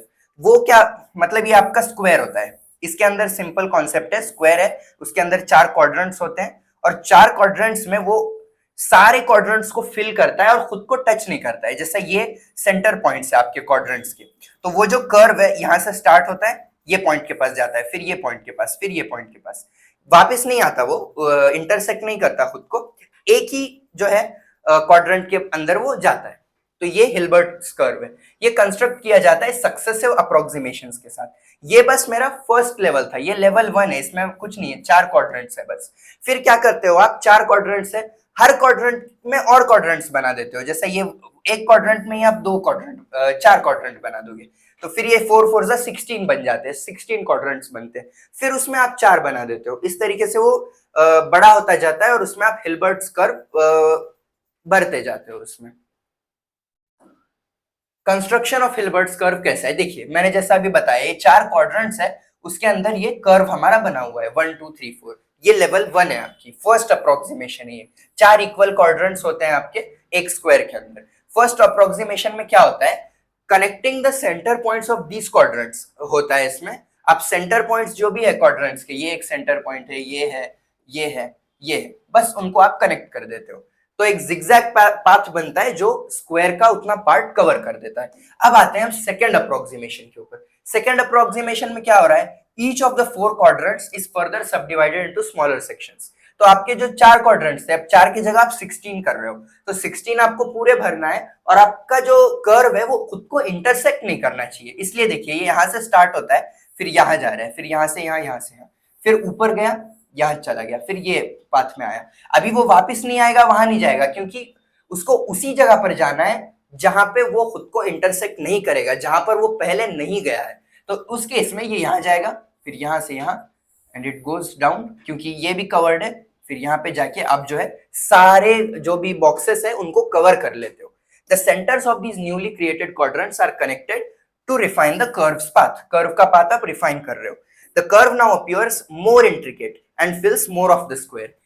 और ज्यादा इंट्रिकेट लग रहा है ना ये, इसमें ज्यादा भरा हुआ आपको नजर आ रहा है। इसके अंदर तो कुछ नहीं, बस 2-3 लाइंस देख रहे हो आप, इसमें ये और भरा हुआ लग रहा है आपको। अभी और एक आगे स्टेप जाते हैं हम। अब इसके अंदर हम क्या कर रहे हैं, थर्ड अप्रोक्सीमेशन। थर्ड अप्रोक्सीमेशन में जितने आपके स्क्वायर्स थे उनको आपने और 4 से मल्टीप्लाई कर दिया। पहले 16 थे, देन 16 4 जा 64 कर दिया, 64 बॉक्सेस आ गए। अब आपको 64 बॉक्सेस भरना है विदाउट इंटरसेक्टिंग देमसेल्व्स। यहां से आप स्टार्ट करते हो। So this is the method how you are going to intersect, how you are not going to intersect them again, और आप बॉक्सेस भी पूरे भर दोगे। ये प्रोसेस कंटिन्यू होती है by connecting the centres of the finest level quadrants, adding more complexity to the curve. यही चीज हो रही है, the complexity is getting more and more, और स्पेस भी काफी भरती जा रही है। हर new level of subdivision refine करता जाता है कर्व को और एक कंटिन्यूअस पाथ पे लेकर आता है। अभी देखिए आप और इसको बढ़ाओगे और 4 क्वाड्रेंट्स में बढ़ा दोगे तो वो कैसा लगेगा आपको, पूरा भरता हुआ लगेगा। आई मीन कर्व जो है एक दूसरे को इंटरसेक्ट तो नहीं करने वाला, कर्व इंटरसेक्ट बगैर करते हुए उसके आसपास से जाता हुआ आपको दिखेगा। तो इस तरीके से हिल्बर्ट्स कर्व फिल करता है। अभी है इन्फिनिट अप्रोक्सीमेशंस। अगर आप कंटिन्यूअसली सब डिवाइडिंग चालू रखते हो, अभी हमने 4 से किया, अभी फिर से सब डिवाइड कर दिया, फिर से सब डिवाइड कर दिया, इन्फिनिटली आप चालू रखोगे तो हिल्बर्ट कर्व क्या करेगा, इवेंचुअली पूरा स्क्वायर भर देगा, पूरा स्क्वायर भर देगा। Even though the curve never crosses itself, curve खुद को क्रॉस नहीं करने वाली, वो कर्व खुद को टच नहीं करेगी, लेकिन पूरा बॉक्स भर जाएगा आपका, क्योंकि आप इन्फिनिट अप्रोक्सीमेशंस कर रहे हो। It becomes arbitrarily close to every point within the square, हर पॉइंट के क्लोज आ जाता है वो, लेकिन कभी इंटरसेक्ट नहीं करता वो। तो इस तरीके से सारे पॉइंट्स आप कवर कर लेते हो हिल्बर्ट कर्व में। की कैरेक्टरिस्टिक्स देखिए, सेल्फ फिलिंग है। हम जैसा इंफिनिटली एक्सटेंड करते जाते हैं अप्रोक्सीमेशंस को, तो वो इंटायर स्क्वायर फिल कर लेता है खुद को बगैर क्रॉस करे के। तो ये सेल्फ फिलिंग है। तो जो कर्व है वो आर्बिट्ररीली क्लोज जाता है हर पॉइंट के इन द स्क्वायर। अगला पॉइंट क्या है, की characteristics of the Hilbert curve. सबसे पहला है नो सेल्फ इंटरसेक्शन। कर्व जो है खुद को इंटरसेक्ट नहीं करता। पहले हमने क्या देखा, सेल्फ फिलिंग, वो फिल होता है। दूसरा है नो सेल्फ इंटरसेक्शन, खुद को वो टच नहीं करता। It maintains a continuous path throughout the space but it does not intersect itself. अगला क्या पॉइंट है, ग्रिड बेस्ड ट्रावर्सल। कर्व जो है पास करता है हर पॉइंट को एक ग्रिड के अंदर, और ग्रिड कैसी फाइनर बनती जाती है हर सब डिवीजन पे। हर सब डिवीजन पे वो ग्रिड एक के बाजू में एक दिखने लगती है आपको। तो एक इफेक्टिव वे है ये, अगर आपको पॉइंट्स मैप करना है ग्रिड लाइक स्ट्रक्चर पे। इन्फिनिट लेंथ, जैसे कोई लिमिट ही नहीं है सब डिवीजन को, सब डिविजन आप कितने भी करते जा सकते हो। तो एक इन्फिनिट ग्रोइंग कर्व आपका बन जाता है इसके अंदर। फिर है increase in length. Her sub division के बाद जो लेंथ है कर्व की, वो it increases by factor of 4। 4 4 जा 16, 16 4 जा 64, ऐसा 4 के मल्टीपल्स में जो है वो बढ़ती जाती है वो। तो ये इंक्रीज से क्या होता है, it corresponds to the curves increasing complexity, curve की कॉम्प्लेक्सिटी काफी बढ़ती है। फ्रैक्टल और टोपोलॉजिकल डिमेंशन, हाँ ये याद रखिए, क्योंकि टोपोलॉजिकल फ्रैक्टल डिमेंशन आपको लिखना पड़ेगा। हर सब डिवीजन पे स्केल जो है 2 के फैक्टर से चेंज होती है, लेकिन कर्व की जो लेंथ है वो 4 के फैक्टर से बढ़ जाती है। तो इसलिए जो टोपोलॉजिकल डिमेंशन है आपका वो 1 रहेगा, और जो फ्रैक्टल डिमेंशन है वो आपका 2 रहेगा। हमेशा याद रखिए फ्रैक्टल डिमेंशन बड़ा रहता है, इसलिए पिछले वाले में भी ट्राइडिक कोच के अंदर 1.2618 हमारा जो है वो था फ्रैक्टल डिमेंशन, और जो टोपोलॉजिकल डिमेंशन था वो 1 था। It's the same case here, वो 2 है तो ये 1 है, टोपोलॉजिकल कम रहता है। एक अच्छा एग्जांपल अगर दें हम हिल्बर्ट कर्व का, तो हम क्या करते हैं, 2D इमेज को 1D के फॉर्म में कन्वर्ट करते हैं। 2D के डेटा को 1D के अंदर कन्वर्ट करते हो आप। एक मेन एप्लीकेशन इसका यही है हिल्बर्ट कर्व का। मैप के ज्योग्राफिक लोकेशंस हो गए या कोई पिक्सल के वैल्यूज हो गए इमेज के अंदर, वो 2D में होते हैं पिक्सल्स के वैल्यू, उनको आप 1D के अंदर कन्वर्ट करते हो। हिल्बर्ट कर्व यूज किया जाता है to map the 2D coordinates to a 2D sequence. ये पार्टिकुलरली तब यूजफुल होता है जब हमको लोकेलिटी प्रिजर्व करनी है of the points that are close to each other. मतलब अगर कोई आप ज्योग्राफिकल मैप के जो कोऑर्डिनेट्स है 2D के अंदर, उनको 1D में कन्वर्ट कर रहे हो, तो इससे क्या होता है कि जो जो आसपास के है ज्योग्राफिकल लोकेशंस, उनको आप वो कर्व के अंदर रख देते हो साथ में। ये जैसा भी आपका कर्व है, तो एक जो ग्रिड है आपकी दूसरे ग्रिड में जाती है, तो ये दोनों आसपास होते हैं उसके जो भी वैल्यूज होंगे, तो उससे आपको चीजें ढूंढना, सर्च करना, सॉर्ट करना काफी इजी हो जाता है हिल्बर्ट्स कर्व के हेल्प से। इमेज कंप्रेशन के अंदर या फिर आईपी एड्रेस मैपिंग के अंदर जो हिल्बर्ट कर्व क्या करता है, 2D पिक्सल पोजीशंस को 1D कोऑर्डिनेट्स में कन्वर्ट कर देता है। The range of IP addresses in computer networks can be map to 2D image using the Hilbert curve. मतलब आईपी एड्रेसेस तो कोई मतलब 1D 2D चीज नहीं है, वो कोई नंबर्स होते हैं। तो वो जो नंबर्स हैं उनको आप 2D में भी कन्वर्ट करते हो हिल्बर्ट कर्व के हेल्प से। इससे क्या होता है, तो जो नियर बाय आईपी एड्रेसेस है, मतलब सेम जियोग्राफिकल लोकेशन के, एक ही लोकेशन के अगर 3 4 5 आईपी एड्रेसेस है, तो उनको आप 2D के फॉर्म में कन्वर्ट कर सकते हो together in the 1D image representation, which improves the performance of certain algorithms like searching और querying। तो सर्च वगैरह करना है तो काफी इजी हो जाता है, क्योंकि सब चीजें एक के पास एक आपको मिलती है। तो अगर कोई जियोग्राफिकल लोकेशन पर आपको जाना है, आपको पता है कि वो जियोग्राफिकल लोकेशन का वो आईपी एड्रेस है, तो डायरेक्टली आप वो जियोग्राफिकल लोकेशन पर जा सकते हो हिल्बर्ट कर्व की हेल्प से। आपको पूरा नहीं ढूंढना पड़ता है। एप्लीकेशंस वही है जैसा अभी देखा एग्जाम्पल में, डेटा कंप्रेशन, इसको यूज करते हैं हम इमेज कंप्रेशन और डेटा स्टोरेज के अंदर। वो जो हमने देखा ना एग्जाम्पल, उसी को मैंने एप्लीकेशंस में लिखा हुआ है आईपी एड्रेस मैपिंग में। नेटवर्किंग के अंदर हिल्बर्ट कर्व को यूज करते हैं हम आईपी एड्रेस के रेंज को एक 2D स्पेस में बनाने के लिए। फिर डेटाबेस इंडेक्सिंग, हाँ ये एक एक्स्ट्रा पॉइंट है, इसको आप डेटाबेस इंडेक्सिंग सिस्टम्स में भी यूज कर सकते हो, जहां पर आपको मल्टी डिमेंशनल डेटा को एक 1D अरे के अंदर स्टोर करना है। तो ऐसा कुछ काम करना है तब भी हिल्बर्ट कर्व का यूज करोगे आप। बेसिकली 2D चीज को 1D में कन्वर्ट करते हो आप, वही था, मल्टी डिमेंशनल डेटा को 1D अरे में बनाते हो। हिल्बर्ट कर्व जो है जियो स्पेशल डेटा एनालिसिस में भी यूज होता है, जहां पर जियोग्राफिक कोऑर्डिनेट्स को अच्छे से आपको मैप करना है किसी 1D के अंदर, तब भी आप जो है जियोग्राफिक इंफॉर्मेशन सिस्टम्स में भी हिल्बर्ट कर्व का इस्तेमाल कर सकते हो। फिर है पैरेलल कंप्यूटिंग। हिल्बर्ट कर्व को आप डीकंपोज करने के लिए large multi dimensional data into 1D pieces में, वही ये देखिए मल्टी डिमेंशनल डेटा को 1D अरे में कन्वर्ट करने के लिए, मल्टी डिमेंशनल डेटा को स्मॉलर मैनेजेबल 1D पीसेस में बनाने के लिए, डेटा को डीकंपोज करने के लिए आप यूज करते हो। अभी है नेचुरल सीनरी। ओके ओके, अभी हो गया, देखिए हिल्बर्ट कर्व हो गया आपका, वहां पर हमारा जो है चीजें खत्म हो गई। एप्लीकेशंस ऑफ फ्रैक्टल्स देख लेना, क्योंकि इस पर एक क्वेश्चन आया था, what are the applications of fractals, बस इतना ही। तो अभी बस एप्लीकेशंस पूछा है तो काफी एप्लीकेशंस आपको आने चाहिए, 5 6 मार्क का अगर वो क्वेश्चन है तो देखिए नेचुरल सीनरी, रियलिस्टिक मॉडल्स बनाने हैं आपको, मॉडल बनाना है, अगर कुछ रियलिस्टिक चीजें मॉडल करनी है आपको, तो लैंडस्केप्स जैसे माउंटेन्स, फॉरेस्ट्स वगैरह, तो आप फ्रैक्टल्स का यूज करते हो। फिर इमेज कंप्रेशन के अंदर भी हम फ्रैक्टल्स का यूज करते हैं। इससे क्या होता है, इमेज का साइज काफी छोटा कर दिया जाता है, उसके पैटर्न्स को स्टोर करके, उसका पिक्सल डेटा हम स्टोर नहीं करते, उसके हम पैटर्न्स को स्टोर करते हैं, जैसा हिल्बर्ट कर्व में हमने देखा। तो वो फ्रैक्टल्स के हेल्प से आप कर सकते हो। फिर है मेडिकल इमेजिंग। फ्रैक्टल्स क्या करते हैं, एनालाइजिंग कॉम्प्लेक्स स्ट्रक्चर्स को एनालाइज करते हैं, जैसा ब्लड वेसल्स, लंग टिश्यूज। ये जो है, ये फ्रैक्टल लाइक स्ट्रक्चर्स इसलिए होते हैं, देखिए जहां पर भी रिकर्सिव चीजें हो रही है, जैसा ब्लड वेसल्स सारे सेम दिखते हैं जितने भी है, तो उसको आप जो है एनालाइज करते हो, और फिर फ्रैक्टल्स के हेल्प से उन्हें आप प्रिंट कर सकते हो या डिस्प्ले कर सकते हो। मॉडलिंग नेचुरल फिनोमिना, जैसा फिजिक्स के अंदर लाइटनिंग या फिर फ्लूइड टर्बुलेंस होता है, ये भी चीजें आप फ्रैक्टल्स के हेल्प से सिमुलेट कर सकते हो, दिखा सकते हो। अभी है लैंडस्केप मॉडलिंग। जियोलॉजिकल प्रोसेसेस जैसे इरोजन, टेरेन की फॉर्मेशन, ये भी आप फ्रैक्टल से दिखा सकते हो। फिर फ्रैक्टल एंटीनाज, फ्रैक्टल के शेप के जो एंटीनाज होते हैं वो काफी अच्छा फ्रीक्वेंसी बैंड्स देते हैं हमको, जिसके वजह से वायरलेस डिवाइसेस में भी उनका बहुत अच्छा यूज किया जाता है। फिर अगला है स्टॉक मार्केट मॉडलिंग। आपने कई बार देखा होगा स्टॉक मार्केट के अंदर कैसा वो चीजें ऐसी दिखती जाती हैं, बढ़ रहा है स्टॉक, कम हो रहा है, तो उसमें भी फ्रैक्टल्स का यूज होता है, पैटर्न्स इन स्टॉक प्राइसेस दिखाने के लिए, और मार्केट प्रेडिक्शंस वगैरह दिखाने के लिए भी फ्रैक्टल्स के ही हेल्प से सब कुछ चीजें दिखाई देती है, फ्रैक्टल लाइंस से। Digital art, intricate colourful patterns बनाना है आपको डिजिटल आर्ट में, तो भी आप फ्रैक्टल्स का यूज करोगे। फिर लास्ट है गैलेक्सी फॉर्मेशन।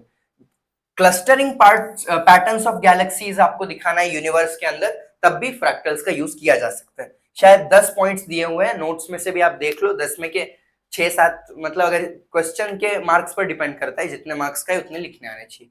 10 याद करोगे तो 6 7 तो याद रहेंगे ही आपको। मेजरमेंट ऑफ कोस्ट लाइन, देखिए ये 2 क्वेश्चंस थे which don't make any sense according to the syllabus, फिर भी उन्होंने डाल दिए थे क्वेश्चंस। एक था कि मेजरमेंट कैसे करते हो आप कोस्ट लाइन का, और एक था कि नॉर्मल कर्व के अंदर एरिया कैसे फाइंड करते हो आप, उसके क्या मेथड से।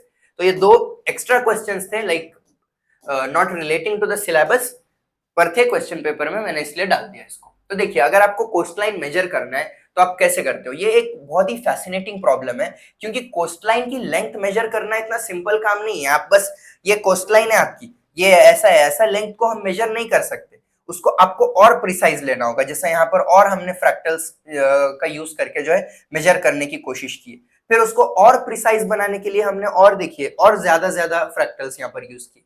इसको बोलते हो आप कोस्टलाइन पैराडॉक्स। जितना आप प्रिसाइज करोगे उतनी प्रॉपर आपको उसकी लेंथ पता चलेगी। अगर बस मेजरिंग टेप से आप ऐसा मेजर कर लोगे तो लेंथ उसकी नहीं पता चलने वाली आपको। इस तरीके से आपको मेजर करना पड़ता है। तो वही है कोस्टलाइन मेजरमेंट में सब काम। फिर मेथड्स क्या है मेजरमेंट के, ये क्वेश्चन में पूछा गया था। तो सबसे पहला है ट्रेडिशनल मेथड, जिसमें आप एक स्केल से ले लेते थे, रूलर या फिर कोई टेप मेजर से कोस्टलाइन को मेजर कर लेते थे। तो ये तो बहुत ही इम्प्रैक्टिकल चीज है इरेगुलर कोस्टलाइंस के लिए। हाँ, अगर आपकी ऐसी कोई कोस्टलाइन है जो कि कभी रहती नहीं, अगर ऐसी है तो आप मेजर कर लोगे वो रूलर से, टेप से। लेकिन कोस्टलाइंस अभी देखी ना आपने कैसी है, तो ये कोस्टलाइंस को तो स्केल से आप मेजर कर नहीं सकते, वो था ट्रेडिशनल मेथड। फिर है फ्रैक्टल की जियोमेट्री। फ्रैक्टल अप्रोच जो है, जिसने ये मैंडलब्रॉट ने डेवलप किया था, वो कोस्टलाइन पैराडॉक्स को एड्रेस करता है। कोस्टलाइन पैराडॉक्स में यही चीज बोली गई है कि कोस्टलाइन आपकी कोई ऐसी चीज नहीं है कि आप टेप से मेजर कर सकते हो, उसको बहुत ही आपको प्रिसाइजली मेजर करना पड़ता है। तो वो क्या करता है, कोस्टलाइंस को आप फ्रैक्टल्स में मॉडल कर दो, ताकि क्या होगा, उनकी लेंथ जो है इन्फिनिट बन जाएगी डिपेंडिंग ऑन द रेजोल्यूशन। जितना हाई रेजोल्यूशन आप यूज करोगे, यहाँ पर लिखा हुआ है, जितना हाई रेजोल्यूशन आप यूज करोगे तो लेंथ उतनी बढ़ेगी, और जितना आप कम रेजोल्यूशन यूज करोगे, मतलब बहुत ही कम रेजोल्यूशन की अगर आप देख रहे हो उसकी कोस्टलाइन, तो वो आपको बहुत ही सिंपल दिखेगी। ये डायग्राम में बस आप ऐसा उसको वो कर दोगे, तो इसकी तो लेंथ ऑब्वियसली कम ही रहने वाली है। फिर अगर आप उसको और हायर रेजोल्यूशन में देख रहे हो, जैसा कि यहाँ पर हम देख रहे हैं, तो इसकी लेंथ आपको और ज्यादा दिखेगी। फिर इस केस में और ज्यादा लेंथ दिखेगी उसकी, तो उसकी लेंथ इन्फिनिट है, ऐसा उसने कहा था मैंडलब्रॉट ने। तो आप क्या करते हो, जितना हायर रेजोल्यूशन पे जाते हो उतनी बड़ी उसकी लेंथ रहती है। ये फ्रैक्टल जियोमेट्री में बताया गया था। फिर एक था बॉक्स काउंटिंग मेथड। इसमें क्या होता है, ये भी एक फ्रैक्टल अप्रोच ही है, एक कॉमन मेथड है जिसको आप बोलते हो बॉक्स काउंटिंग मेथड। इसमें क्या करते हो, आप कोस्टलाइन को कवर करते हो बॉक्सेस के अंदर, जिनका एक फिक्स्ड साइज होता है, और फिर कितने बॉक्सेस आपको कोस्टलाइन को कवर करने के लिए लग रहे हैं वो आप देखते हो। ये जितने भी बॉक्सेस है पूरे हम देखते हैं, तो उससे हमें उसकी लेंथ पता चलती है, by knowing how many boxes we have used. तो फ्रैक्टल डिमेंशन जो डी है वो डिटरमाइन करते हैं हम ये फॉर्मूला से, बॉक्स काउंटिंग मेथड के अंदर है। ये बॉक्स वाला ही मेथड है, ये जो कंटिन्यूड है, जहां पे आपका एन एप्सिलॉन जो है, it is the number of boxes required to cover the coastline, and epsilon is the size of the boxes. ठीक है, एन आपका नंबर ऑफ बॉक्सेस है और एप्सिलॉन क्या है, साइज ऑफ द बॉक्सेस। आपका बॉक्स का साइज जैसा कम होता जाता है, मतलब बॉक्स आप जितना छोटा बनाओगे उतने बॉक्सेस आपके बढ़ जाएंगे, और टोटल लेंथ जो है इंफिनिटी की तरफ अप्रोच होगी। जितना छोटा बॉक्स यूज करोगे उतनी बड़ी लेंथ आपको मिलेगी। पहले जैसा ही चीज है ये, जितनी हाई रेजोल्यूशन चीज आप देखोगे उतनी लेंथ बढ़ेगी, जितने कम बॉक्सेस आप यूज करोगे उतनी लेंथ इसकी बढ़ेगी। अब है रिकर्सिव मेथड। इसके अंदर क्या होता है, you break down the coastline into smaller sections. छोटे छोटे सेक्शंस में आप कोस्टलाइन को डिवाइड कर देते हो, और फिर उनकी लेंथ मेजर करते हो हर स्टेज पे, जिसको आपने ब्रेक डाउन किया था अलग अलग स्केल्स के ऊपर। तो इससे क्या होता है, जितने आप इटरेशंस करोगे, जितना ब्रेक करोगे और जितना सर्च करोगे, उतनी एक्यूरेट आपकी फ्रैक्टल डिमेंशन जो है बनेगी, उतनी एक्यूरेट आपको लेंथ पता चलेगी उसकी। अब आते हैं हम finding the area under a normal curve. ये कोई भी आपका नॉर्मल कर्व है, उसके अंदर का अगर आपको एरिया पता करना है तो आप कैसे करोगे? तो ये भी एक क्वेश्चन था, पूछा गया ये चैप्टर से। तो जो कर्व के अंदर का जो एरिया है वो रिप्रेजेंट करता है एक वेरिएबल जो वो रेंज के अंदर आ रहा है उसकी प्रोबेबिलिटी को। तो प्रोबेबिलिटी आपकी हमेशा 0 से 1 के बीच में होती है। Normal distribution is characterised by the probability density function PDF. ठीक है, तो इसका एक फंक्शन है जो मैं आपको बताता हूं यहाँ पे, तो आप उसको लिख सकते हो, function of x is equal to 1 upon under root 2 pi sigma का square e to the power minus x minus mu का स्क्वायर अपॉन 2 सिग्मा का स्क्वायर। ये पावर में है, क्या आई वोंट डू एनीथिंग। ये फॉर्मूला जो है आप याद रख लो, नोट्स के भी अंदर अवेलेबल है। तो normal distribution probability density function का यूज करके पता करना है तो ये फंक्शन का आप यूज करोगे। f of x is equal to 1 upon under root of 2 pi sigma square e to the power minus x minus mu upon 2 sigma square, जहां पे म्यू जो है हमारा मीन होता है, सिग्मा स्टैंडर्ड डिविएशन होता है और e जो है वो यूलर्स नंबर होता है। एनालिटिकल मेथड्स, अभी वन बाय वन हम मेथड्स की तरफ देखेंगे। सबसे पहला एनालिटिकल मेथड, इसमें क्या करते हैं हम, जो एरिया है हमारे कर्व के अंदर का वो 1 होता है, क्योंकि टोटल प्रोबेबिलिटी क्या होती है, 1 ही होती है ना प्रोबेबिलिटी डिस्ट्रीब्यूशन में, तो एरिया भी 1 है। तो अगर आपको एरिया निकालना है एक स्पेसिफिक रेंज में तो you would integrate the normal distribution PDF, probability distribution function जो है उसको आप इंटीग्रेट कर दोगे over the interval of interest. इससे जो इंटीग्रल एरिया जो है आपका ए और बी के बीच में वो क्या होगा, देखिए वो उसका जो है smaller than x smaller than equal to b, तो आप इंटीग्रेट करोगे जैसा हमने देखा था ए बी उस फंक्शन को f of x dx, probability distribution function को आप इंटीग्रेट करते हो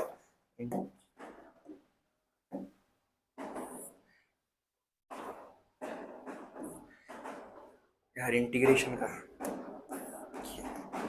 ठीक है, इंटीग्रेट कर देते हो प्रोबेबिलिटी डिस्ट्रीब्यूशन फंक्शन को having the limits a and b, और ये उसका फॉर्मूला है। ठीक है, अभी अगली चीज क्या है, इन प्रैक्टिस ये यूजुअली इवेल्युएट किया जाता है स्टैंडर्ड नॉर्मल डिस्ट्रीब्यूशन का यूज करके, जहां पे हमारा म्यू जो है वो 0 होता है और जो सिग्मा है वो 1 होता है, और जो क्यूमुलेटिव डिस्ट्रीब्यूशन फंक्शन है वो आप यहाँ पर यूज करते हो। अभी क्या है वो क्यूमुलेटिव डिस्ट्रीब्यूशन फंक्शन, देखिए ये फाई लेते हो आप, phi of z is equal to half 1 plus error function of z by root 2। तो क्यूमुलेटिव डिस्ट्रीब्यूशन फंक्शन का यूज करके आप ये फॉर्मूला यहाँ पर लिखोगे, जहां पर आपका जो एरर फंक्शन ERF है वो एरर फंक्शन होता है जो टैबुलेट या फिर कंप्यूट किया जाता है न्यूमेरिकल मेथड्स के हेल्प से, और जो z है हमारा वो हमारी स्टैंडर्डाइज्ड वैल्यू होती है जो है z is equal to mu minus x minus mu upon sigma. ठीक है, तो ये z आपकी एक स्टैंडर्डाइज्ड वैल्यू है, ये भी आप बता सकते हो ये z बाय रूट 2 के अंदर। तो जो एरिया है आपका ए और बी के बीच में का वो आप इस तरीके से लिखोगे, P a smaller than equal to x smaller than equal to b which is equal to phi, ये phi कैपिटल वाला है इसलिए ऊपर नीचे वैसे दिया हुआ है, b minus mu upon sigma minus phi a minus mu upon sigma. ठीक है, b minus mu upon sigma minus phi a minus mu upon sigma. तो ये जो एरिया है आपका a और b के बीच में का आप इस फॉर्मूला से जो है पता कर सकते हो। और कुछ मेथड्स है, एक है न्यूमेरिकल अप्रोक्सीमेशन का, इसके अंदर क्या होता है, in cases where analytical methods are difficult और इनफीजिबल, एनालिटिकल मेथड्स जो हमने पहले देखे वो अगर आप इसमें डिफिकल्ट है यूज करना तो हम न्यूमेरिकल इंटीग्रेशन का यूज करते हैं, न्यूमेरिकल इंटीग्रेशन टेक्निक्स का, जो सिम्पसन्स रूल है या फिर ट्रेपेजॉइडल रूल है, तो इससे जो है हम अप्रोक्सीमेटली उसका एरिया निकाल सकते हैं कर्व के अंदर का।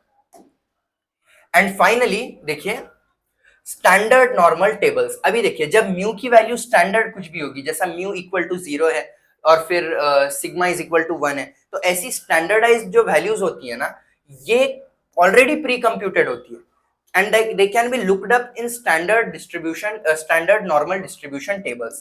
तो ऑलरेडी वो प्री कंप्यूटेड होने की वजह से म्यू इज इक्वल टू 0 या सिग्मा इज इक्वल टू 1 ऐसी वैल्यूज अगर कभी होती है तो आप स्टैंडर्ड नॉर्मल टेबल्स का यूज कर सकते हो। कंप्यूटर ग्राफिक्स या फिर डेटा एनालिसिस में ये जो मेथड्स है कॉमनली इंप्लीमेंट किए जाते हैं via built in libraries. Built in libraries होती है कुछ सॉफ्टवेयर पैकेजेस में, जैसा पाइथन में ये होता है sci.py.stats.norm, या फिर कोई भी स्टैटिस्टिकल टूल्स ले लो आप, मैटलैब और आर, तो उसके अंदर स्टैंडर्ड नॉर्मल टेबल्स होते हैं। अगर आपको एरिया अंडर द कर्व निकालना है तो आपके पास अगर म्यू इक्वल टू 0 या फिर सिग्मा इज इक्वल टू 1 जैसे स्टैंडर्ड वैल्यूज है तो आप इन लाइब्रेरीज का भी यूज करके उन्हें फाइंड कर सकते हो। Okay, so we finished the session now. I hope you enjoyed the session. काफी I don't know how long it's been, but बहुत सारा जो भी PYQs वगैरह थे सब कुछ इसमें मैंने कवर कर दिए हैं। And the next video that I probably be uploading would be OOP का शायद कर दूंगा मैं 5th unit tomorrow. So thank you everyone for watching and do subscribe to the channel if you